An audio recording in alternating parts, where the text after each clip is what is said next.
ওই মালিক, মালিক, দুটো কিছু দাও, এই গরিবকে দুটো কিছু দাও, উপরওয়ালার নামে কিছু দান করো। ও আচ্ছা, দাঁড়াও, এই নাও।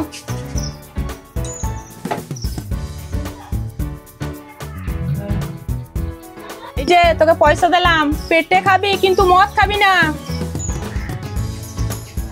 বলছি এই 2 টাকায় এই গোটা দোকানটা কেনা যাবে তোমার? এই 2 টাকায় দোকান কিনবি মানে তুই কি বলতে চাইছিস? না ওই যে তুমি বললে 2 টাকা দিয়ে আমাকে বললে না যে মদ খাবি না পেটে খাবি, সেই 2 টাকা দিয়ে পেটে কি খাবো আমি?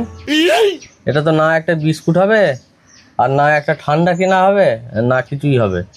এমন বলছো যেন 2-10 লাখ টাকা আমাকে দিয়ে দিয়েছো ভিক্ষায়।